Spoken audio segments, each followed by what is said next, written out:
Hi, good afternoon, and a warm welcome to this ICAS webinar, Around the World with ICAS, Working Abroad as a CA. My name is Graham Sterling, and I have the pleasure of being your webinar host today.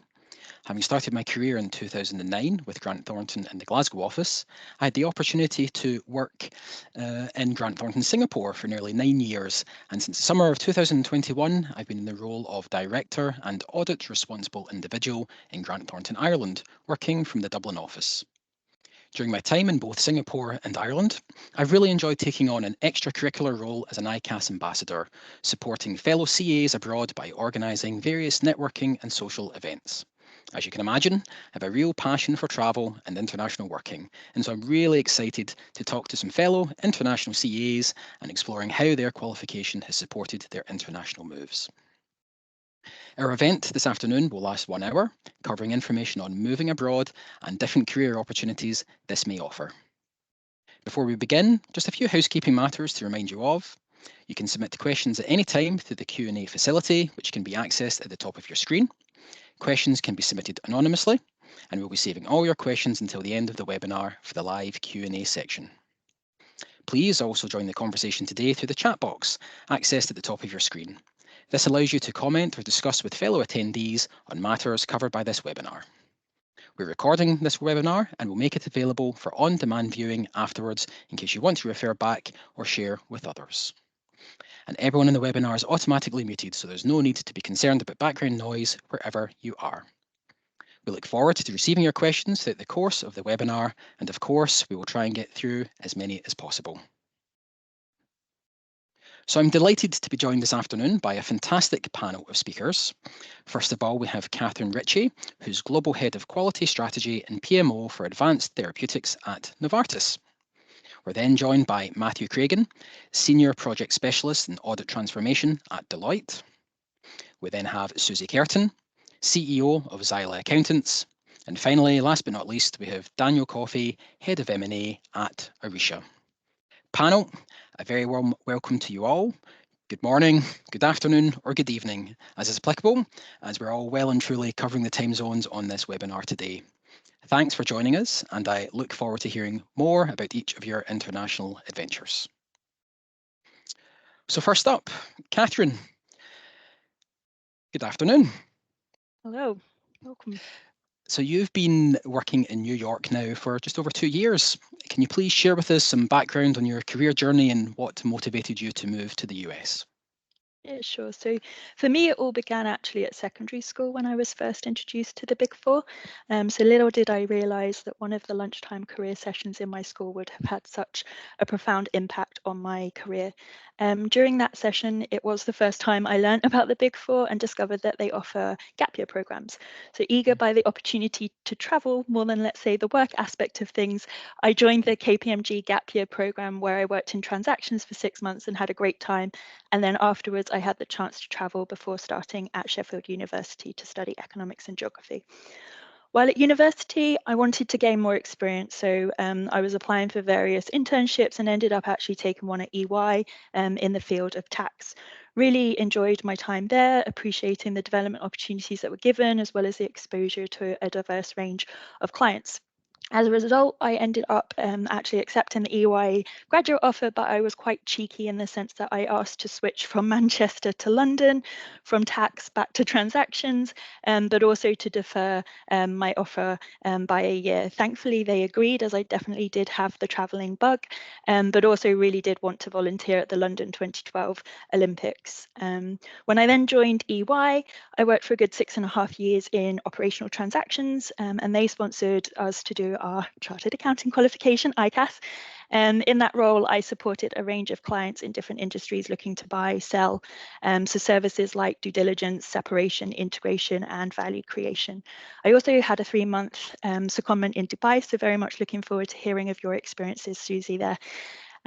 During my time with EY, I was working with Novartis, where I am now, and working with them on a couple of acquisitions for some inspiring startup companies, very much looking into the development and the production of diagnostic and therapeutic radiopharmaceutical products. So the unique experience there was that Novartis were keen to keep the company separate at the time, very much to protect the launches. So I had quite an interesting role as an M&A accountant, working on things like organizational design, governance, project management, as well as then helping with integration activities later on. I made that move across to industry in March 2019. So like I say, moved to Novartis and have had roles in transformation, strategy and program management for the last 5 years. Alongside those experiences, I've also been very grateful for ICAS and the role that it's played there, not only for the qualification aspect, but I have been a part of the London area network as well as the members board and the member and program. Now for the US question, the idea there of moving to the US came about at the time we had a predominantly Europe-based leadership team, yet 70% of our sales were actually occurring in the US. Moreover, we had just gained approval to build a new site in Indianapolis, so the opportunity presented itself there, but also appreciate that this may sound cheesy. Ever since I first visited New York as a little girl, I've always wanted to live in the city, so kind of matching up the personal aspiration as well as that professional prospect of balancing work dynamics made the move make good sense there. And now, like you say, kind of two and a half years later, still very much enjoying the city and love exploring the US as well. Brilliant. Thank you very much. What a fantastic journey so far, and definitely looking forward to exploring a little bit more on that international angle. Matthew, good afternoon to you, sir. Hi, Graham. So you became a qualified CA in 2022 and made the move to Toronto last year. As someone who's probably early on in their career, what for you was the main motivator for wanting to work in Canada? Yeah, so since I was younger, I've really been fascinated by the idea of living in North America. When I was at school, we went on a trip to New York, and part of that was visiting the PwC offices there. And I think from then on, I've just had that drive and interest to achieve something like that for myself. So and I would add to that, it's not my first experience living abroad. So I studied languages at uni, and I did an Erasmus semester living in Vienna. And from that, I just had the travel bug and desire to move abroad again. So after finishing up my grad scheme in audit in Edinburgh, I was actively looking for opportunities to move abroad, specifically to Canada. And while I originally planned on moving abroad within the traditional audit field, this was actually proving quite difficult to move over to the Toronto office. So then what actually happened was a specific project came up, sort of still within the audit field in Deloitte, but working in the transformation department. So I work on the next generation audit platform for Deloitte audits. And I think this actually proved to be an even more interesting opportunity for myself, working in something related but different, able to expand my skill set beyond traditional accounting practices, using innovative technology solutions to make audits more efficient and higher quality. And I've really enjoyed this, and Canada has been really great so far. Brilliant, and I love how you've sort of taken that opportunity to not only move into a different country, but also just do something completely different as well. So fair play to you. I've made a couple of moves at this point, but still haven't been able to get away from audit. So I need to take some lessons from you, Matthew. And then most importantly, how are you settling into life in Canada? Yeah, really good. So when I arrived in February of last year, it was the middle of my first Canadian winter.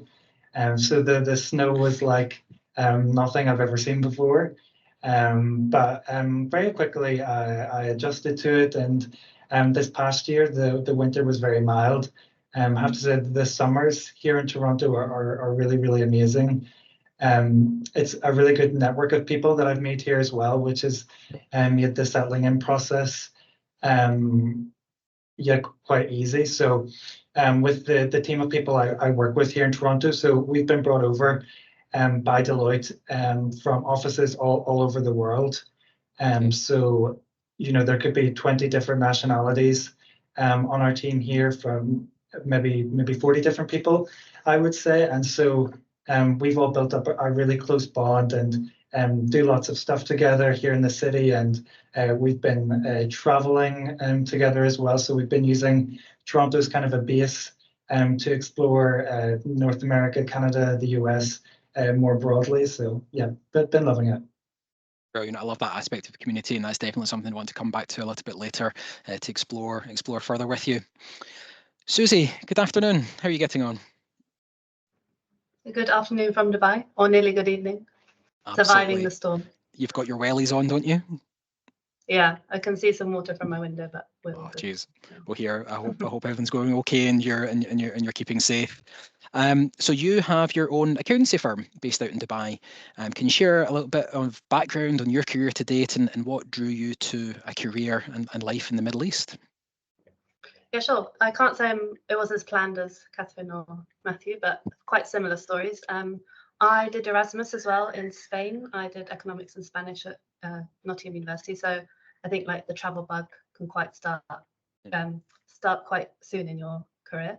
I qualified with Baker Tilly in audit in London. I then did a bit of traveling in South America and came back and was CFO of ClearBooks, which is a small version of Xero, if people know that company.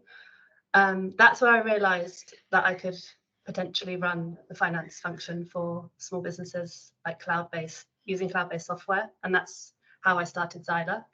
Coming to the Middle East wasn't planned. I came on holiday to Dubai, and that was in 2020. So it's still kind of COVID times. And I just really loved it here. I came here once before, and it's just a city I wanted to be in. Much like Catherine said, she wanted to be in New York.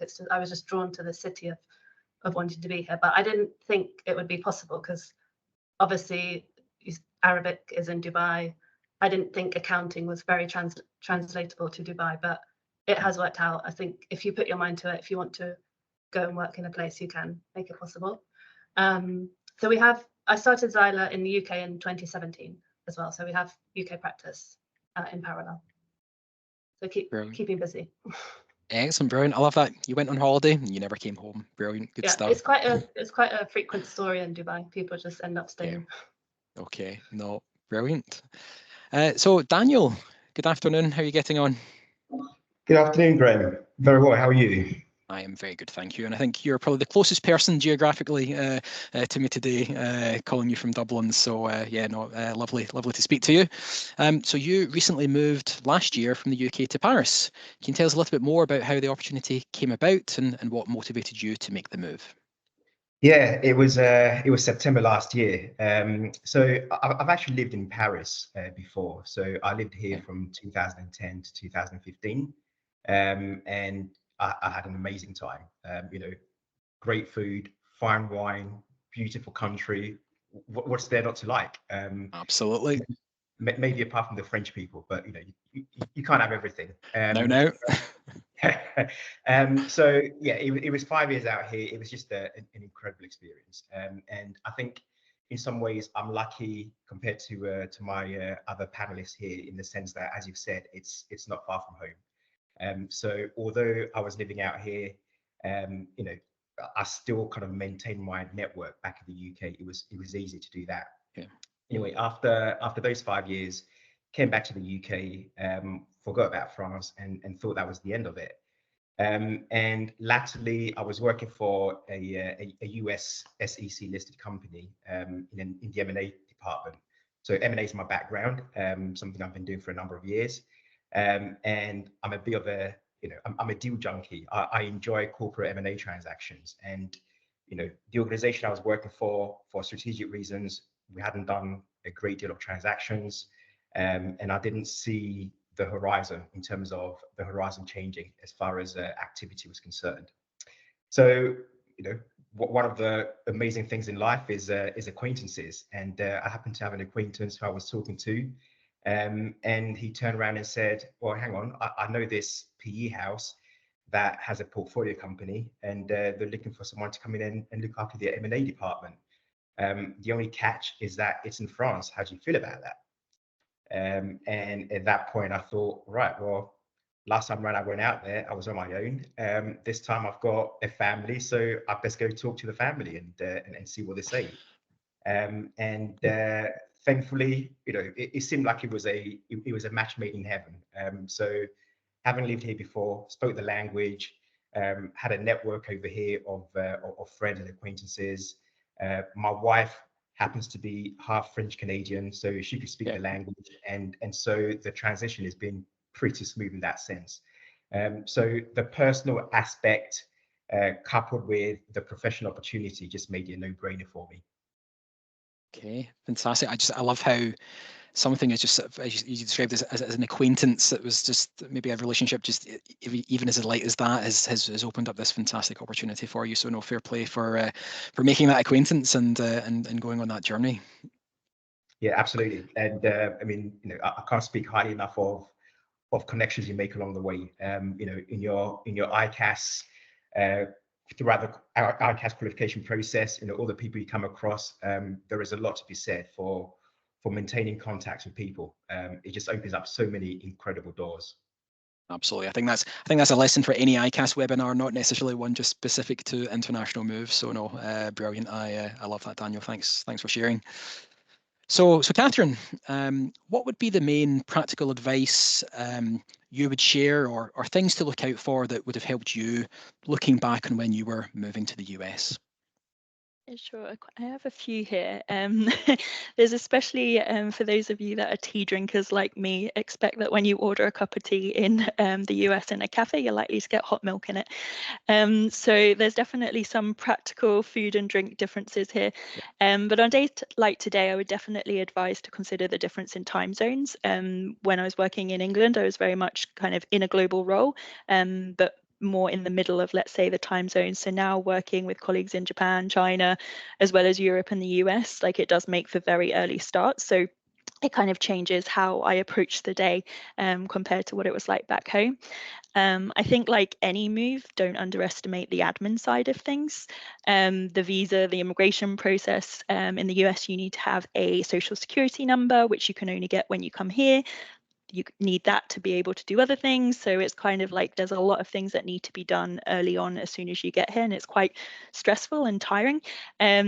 Also, the likes of opening a bank account and finding an apartment when you don't have a credit history in the US can be quite challenging. So if you can tap into any kind of relocation support with your company, if you're doing it like that, would definitely recommend that.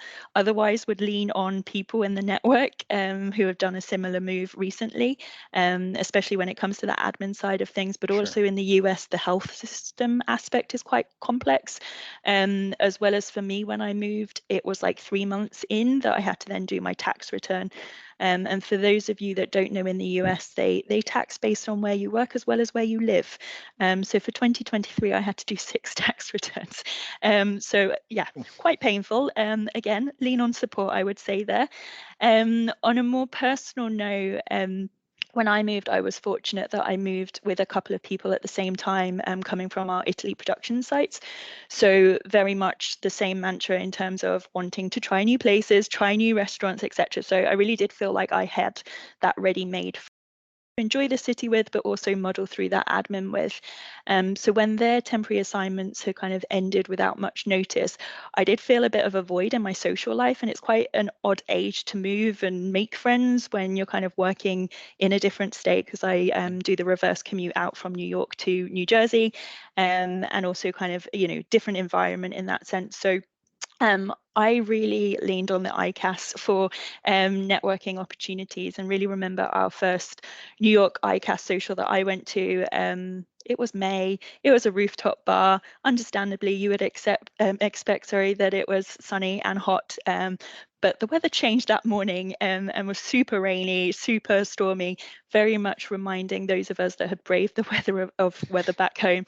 But there they also had the presence of the chartered accountants worldwide, which was great because they really encourage any of the kind of chartered accountants groupings to link into their virtual and their in-person events, and was super welcoming in that sense. So I've met some really interesting people through that route, as well as made some great friends as well from those events. So very grateful for the accounting community, and would really encourage, like Daniel said, like use those connections, do tap in. It is such a powerful network at ICAS. The international communities can really help, but if, reach out if you are considering the move, because that's what I wish I had done before I moved. I did it subsequently because of the situation.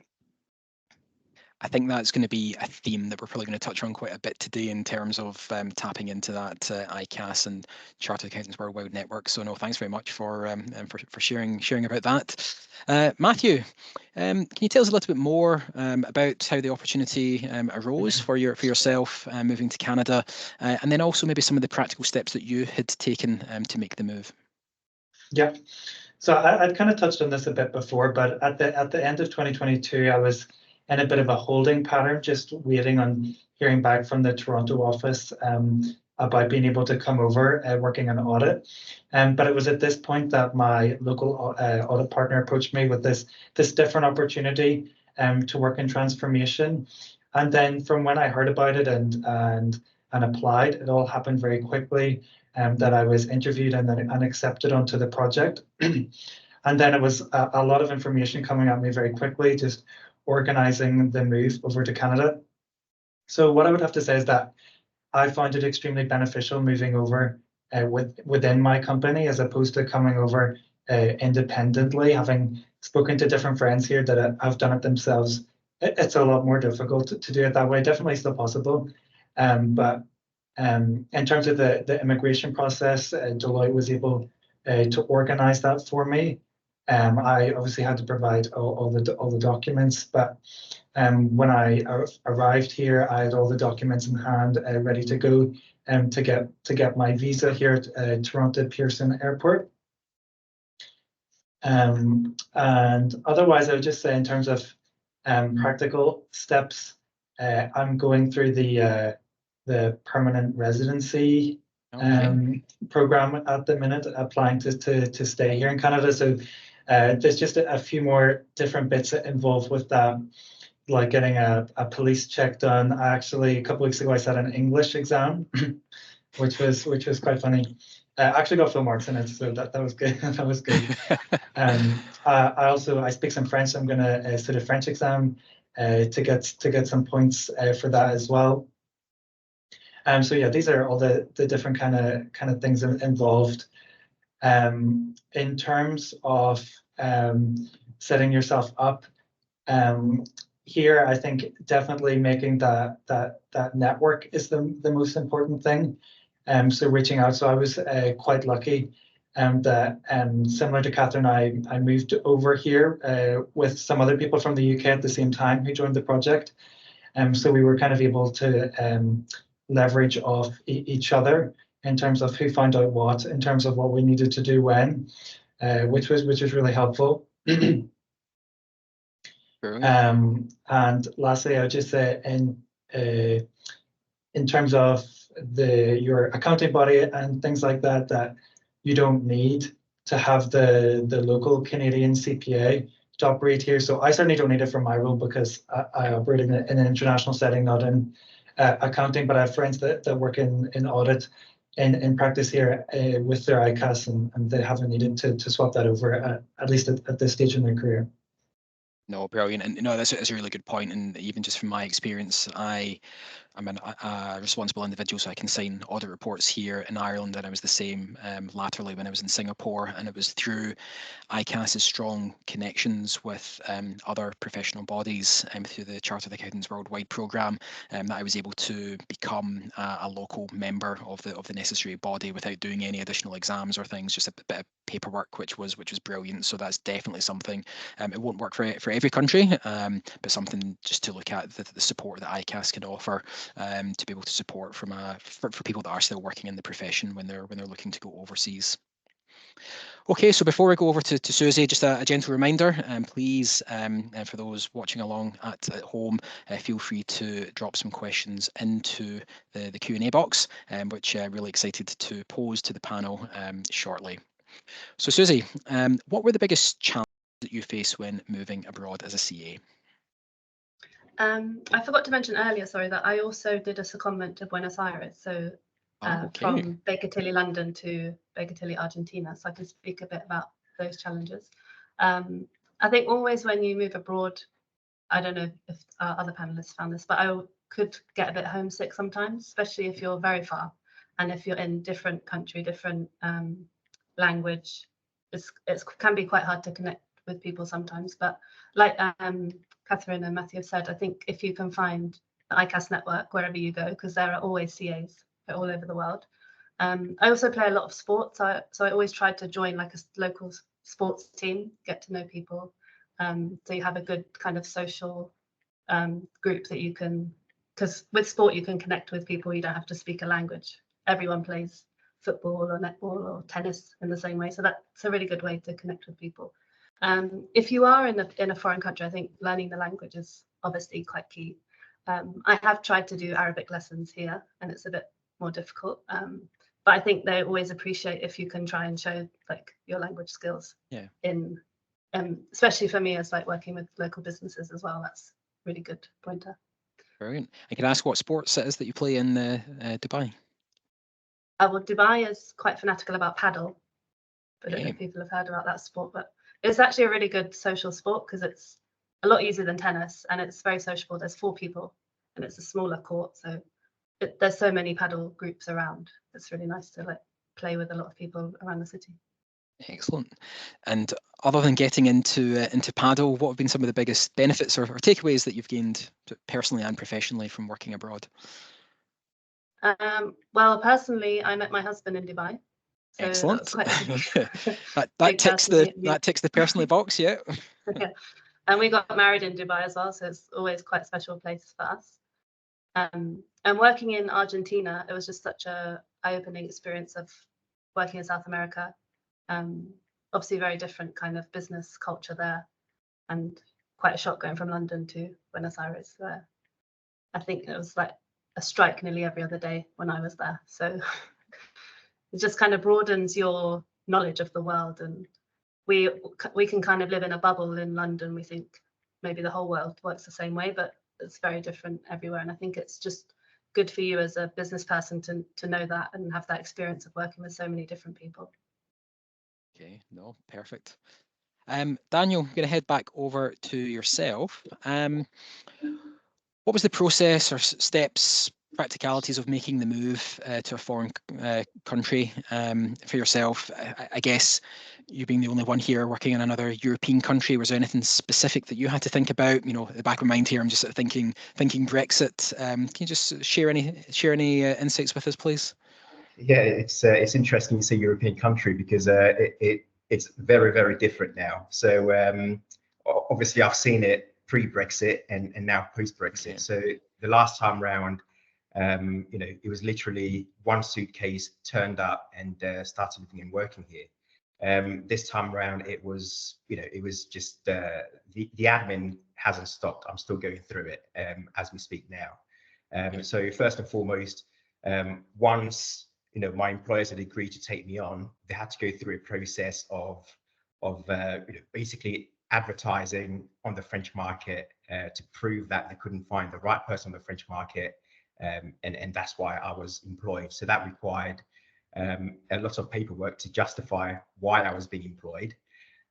Once we got through that process, it was then a work permit that I needed to obtain. Whereas before Brexit, we didn't need to do any of that stuff.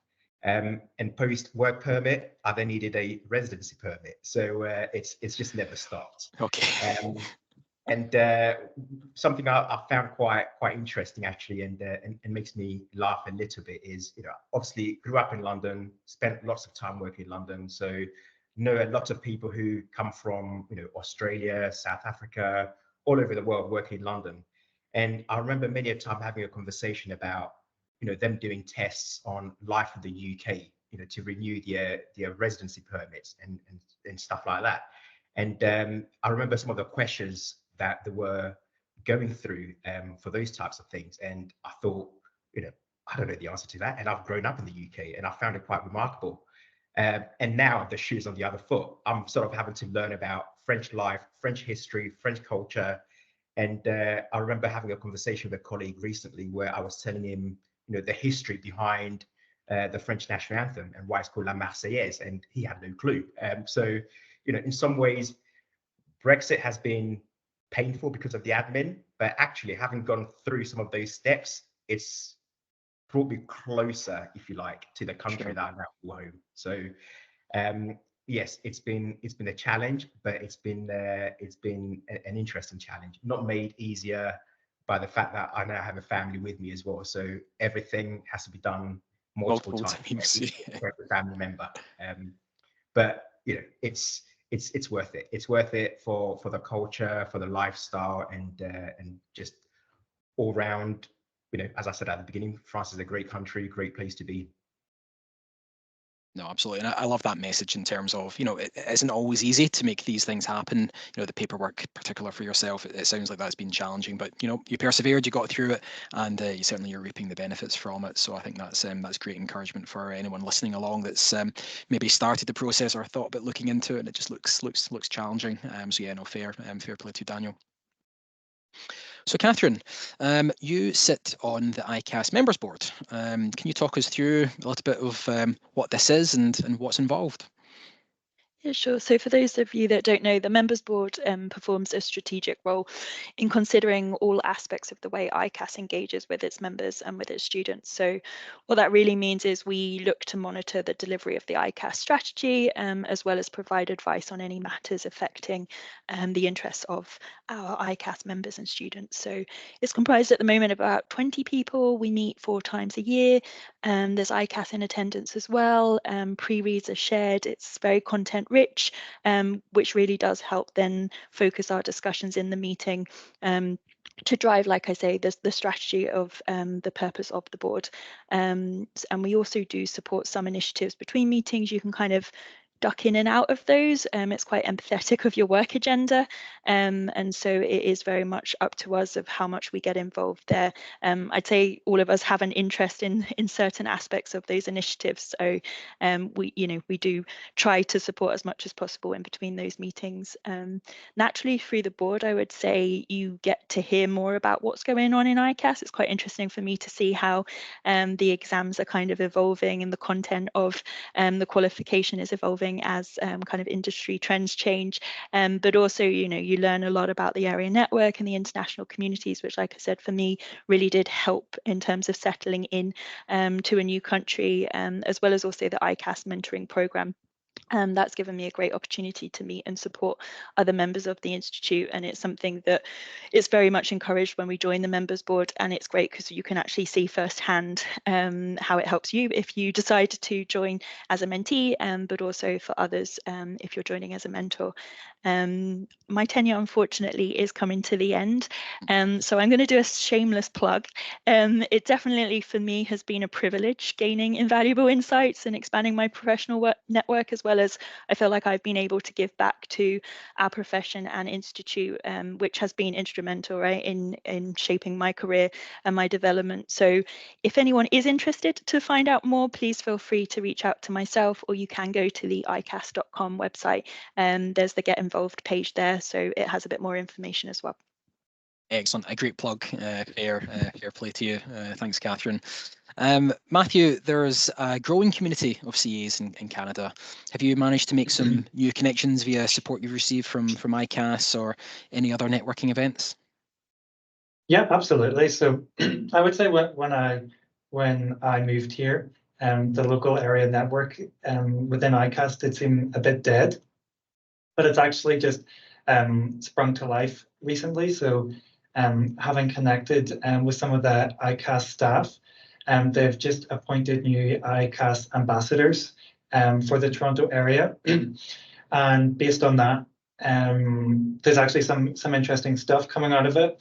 So we have our first networking event coming up, well, networking and social event. We're going to a baseball game together here to watch the Blue Jays. So really looking forward to that soon and meeting different people. And also at the end of last year, the Chartered Accountants Worldwide had their first in-person meeting here in Toronto. They're looking to kick off a local chapter. So I went along to that. It was in the offices of a local accounting firm here, and I brought some of the other people I work with here at Deloitte. And we went along and met a lot of different people there, and actually some good friendships have come out of that as well, which has been really great. And yeah, it was just an interesting opportunity to meet lots of different people. I with Chartered Accountants Worldwide from all over the world, and with ICAS, mostly from Scotland. It has been really nice. Brilliant. I love that, and I think sort of a key message in there is that piece we've spoken a lot about, making use of those networks when you move to a new country, but sometimes those networks aren't there, or sometimes it just takes one really good event just to really get people together, or just it takes one person to throw their name into the ring in terms of actually organizing. And so sometimes you'll find yourself moving to a new country, there won't be a network, but maybe just take that opportunity to reach out to ICAS and get contact details for other local members, and try to organize a get together and take it from there. So no, brilliant. Thanks for that, Matthew. Susie, you also wear another hat and are on the subject of which the Dubai ambassador for ICAS. Can you tell us a little bit more about this and some of the activities that you're involved in? Yeah, so that was exactly the situation in Dubai or UAE. Okay. There had been an ambassador, but there hadn't been many events recently. So I'm always networking as a business owner, trying to meet people. So it was just kind of natural that I thought I might create a group for CAs. So we've had 3 events so far over probably the last year. I think we've had our first event in May last year.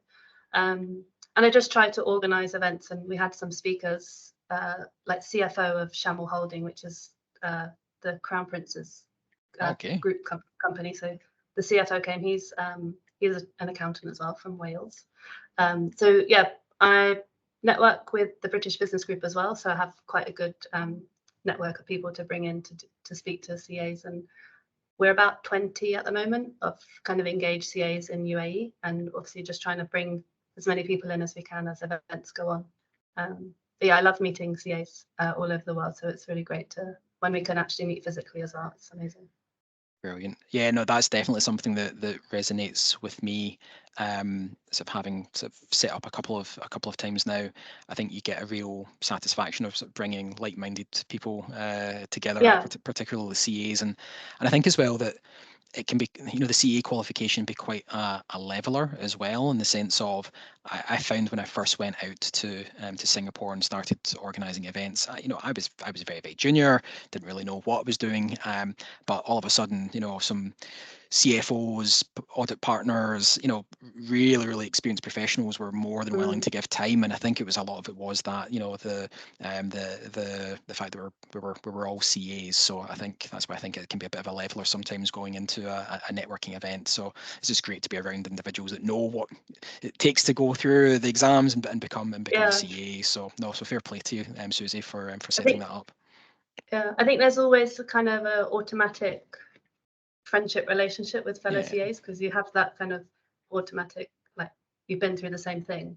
And also I'm always fascinated when you see CAs, what positions they're in. Like in UAE, there's, I think in the Ministry of Finance, there's some ICAS CAs. So it's amazing when you see what people are doing, like all over the world. Absolutely. No, definitely. Brilliant. No, thanks, Susie. And Daniel, what advice and tips would you give to other CAs who are considering working abroad? It sounds obvious, but first and foremost, do your homework. What is it about the move? Why? How? When? All those questions. And those are questions that I certainly ask myself when I consider my moves. As an old-fashioned accountant, when I was thinking through it, I took a piece of paper, put the debits to one side and the credits to one side, and weighed everything up. And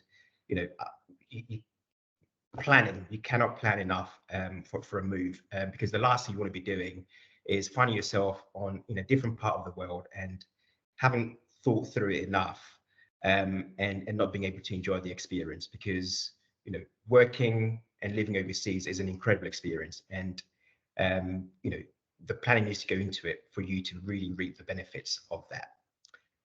I think it's kind of been mentioned a few times as well. What can you do in advance of that move to sort of help you settle once you get there? So the admin can be painful, but if there's something you can do before you get there, whether it's a bank account whether it's a bank you already have a relationship with in the UK, that you can get an account set up before you get there, which is something that I did.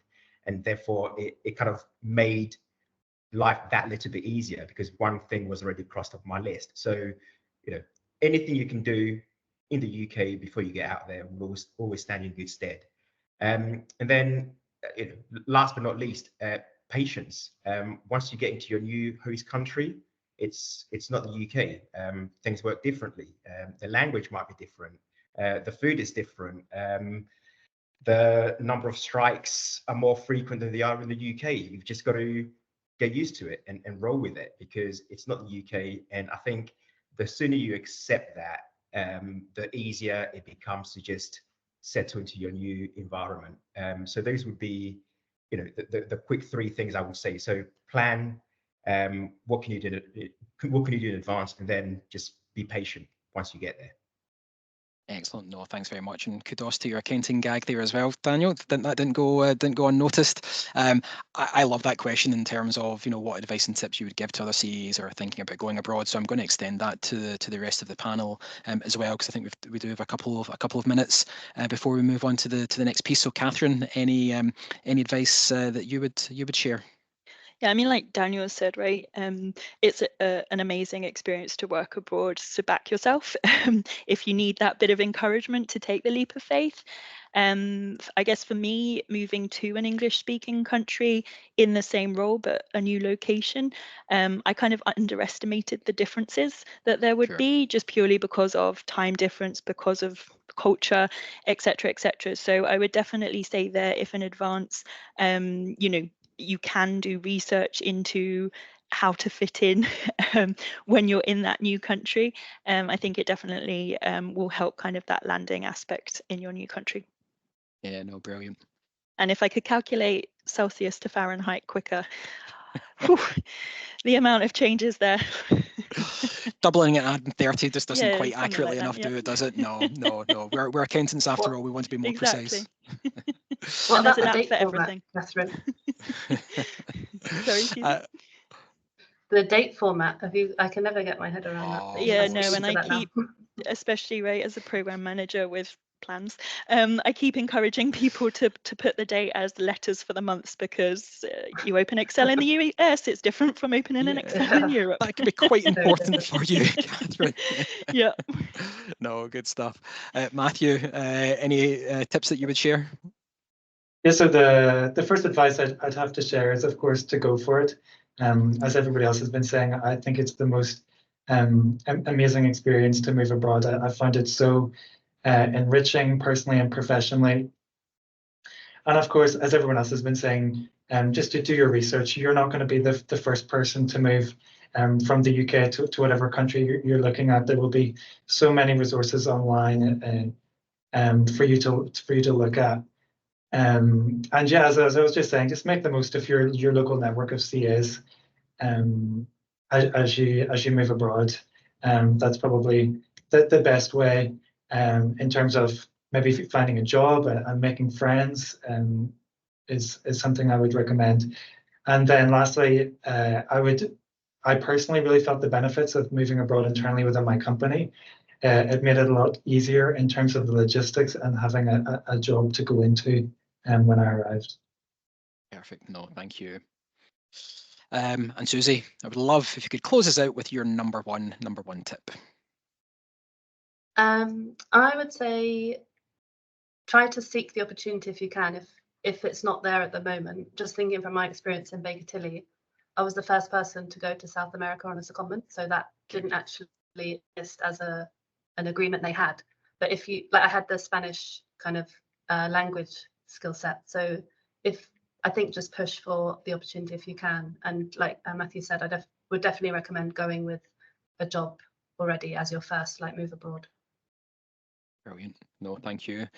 Thanks very much to all of our panelists. I've really enjoyed getting to learn more about all of your unique experiences, but again, a lot of similarities in terms of the fact patterns of how you have all dialing in today from different parts of the world. So thanks very much.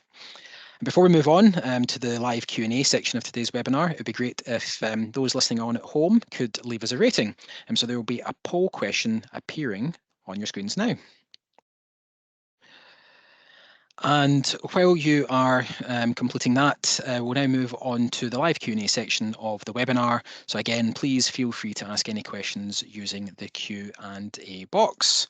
So just looking over just now, we've got a few questions there, which is great. So thanks very much for those that are sending.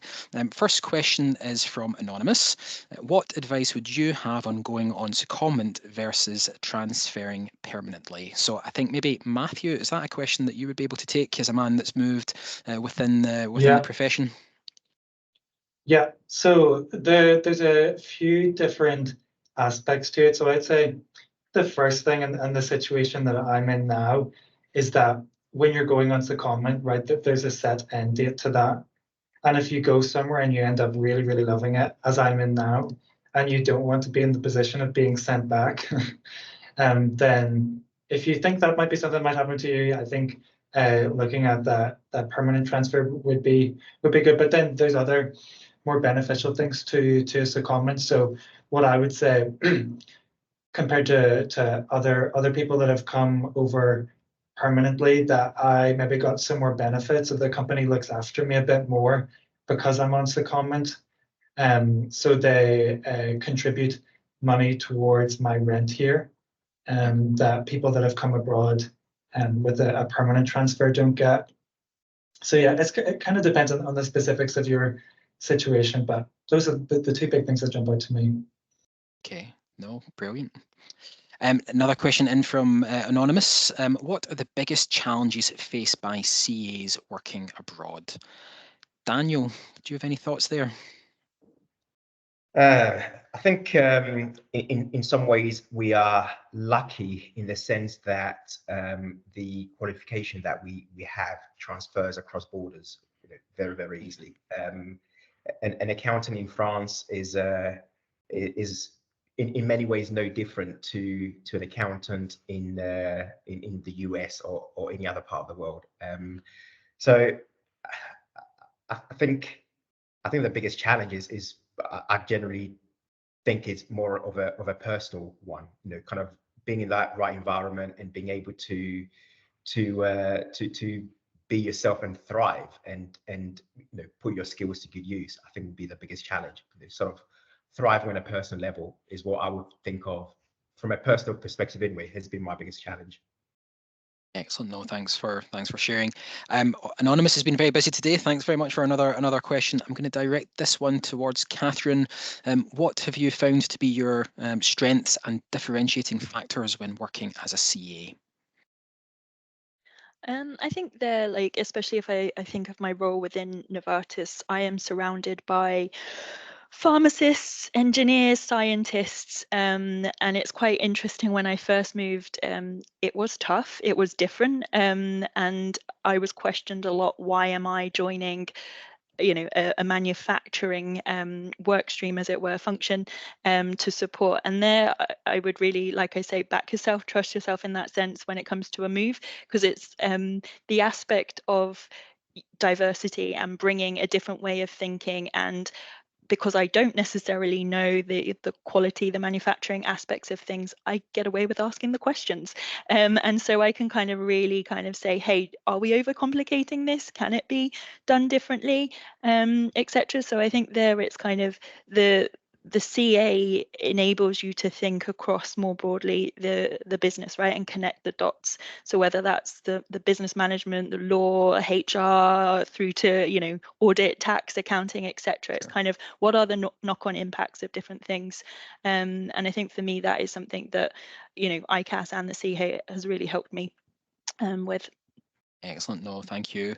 A question specifically for Susie. Are there many South African CAs in your Dubai network? How does the work culture differ in the new location from your home country? I can't say there are many South African CAs. That our events are normally just ICAS CAs. But I mean, there are so many accountants in Dubai. ACCA have big hub here as well, so I'm sure there's all institutes are present in UAE.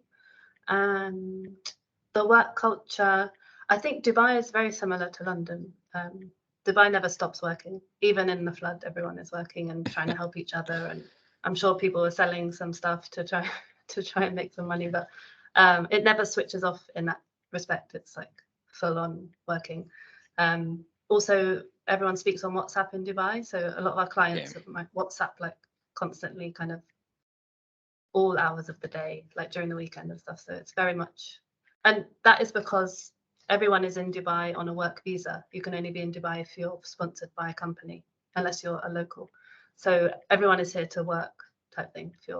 And I suppose they go home to not work. So I think that's where the culture difference, the work culture difference. But no, brilliant. So the next question: how do professional standards and practices differ where you are compared to your previous experiences, and how did you adapt? I might even just give some of my thoughts here, because I appreciate I'm probably the individual here that's worked in audit across sort of multiple jurisdictions. Certainly, I found when I initially went out to Singapore, I didn't appreciate that I was going into probably the local regulator. ICAS is probably renowned globally as being probably the most demanding and difficult of regulators. So for me, that was a big culture shock in terms of coming in and just really having to, I came from a background where quality was very important, but again, it was just a really different sort of demand, and it was almost a case of sort of feeling or seeing colleagues working almost in fear of the regulator. So that was something that took me a bit of time getting used to. But again, I think just one of the other benefits that I found, just I guess on the subject of standards, coming through the ICAS qualification, where we're all trained in IFRS, that was hugely beneficial for me. I think in all of my moves that I've done sort of overseas, having that sort of, I guess, focus on the international language of accounting did make moving to other jurisdictions really straightforward. Okie dokie, another question from Anonymous. What are some of the cultural nuances in the business world in your new country that you have to get accustomed to? Susie, I have to ask this to yourself, because I'd imagine, you've already shared some insights from working in the UAE that probably is just sort of quite different. So anything particular there in terms of cultural nuance?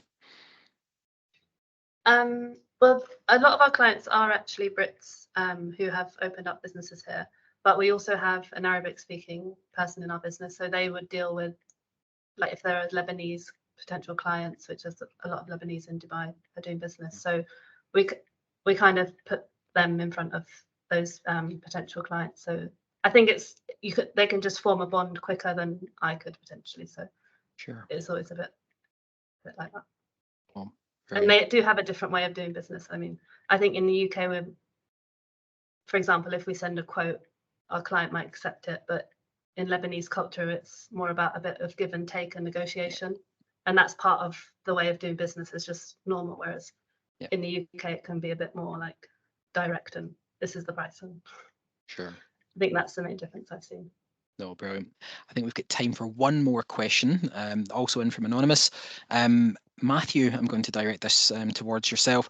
What tips and words of encouragement would you give to someone early on in their career who's interested in gaining work experience abroad, but doesn't know the first place to start? So I appreciate this quite recently that you've been through this process. Anything that you can share there that might be of help?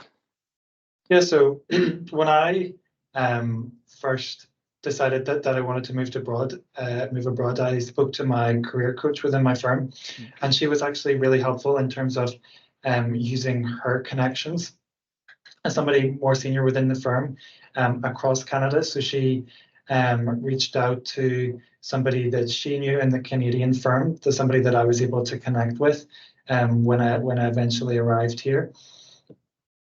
So I think that's a good step. And I think when you're early in your career, there's so many different opportunities you can look into. You've not been pigeonholed into one area, especially coming with working in the Big Four.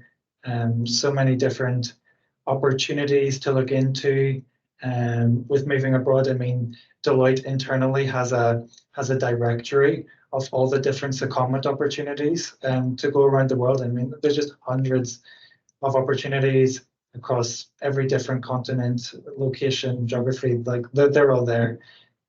So yeah, just keep your eyes open and ask questions and speak to people and express your interest.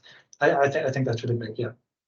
I think obviously you've been really lucky working for a very large organisation that has got that sort of support network already in place. I guess not everyone maybe working at smaller firms or working in industry would have maybe that automatic touch point, but I guess the common denominator for all of us on the call today is that we're all chartered accountants, we're all ICAS members. So again, if you do find yourself in that position where you don't know where to begin, send an email off to ICAS, and maybe that will find its way to one of our panelists today, who I'm sure would all be delighted to give some support and thoughts. So perfect. Apologies if we haven't got through your question today. As I say, if there is anything else you'd like to ask, please get in touch with the member engagement team at ICAS. Their contact details will be shared in the post-event email that everyone will receive, alongside the recording of this webinar and the LinkedIn profiles of all of the speakers. So it only leaves me to thank our speakers and of course you, the audience, for joining the webinar today. I do hope that the webinar has been insightful and helpful to you. So thanks for joining us, and until next time, goodbye.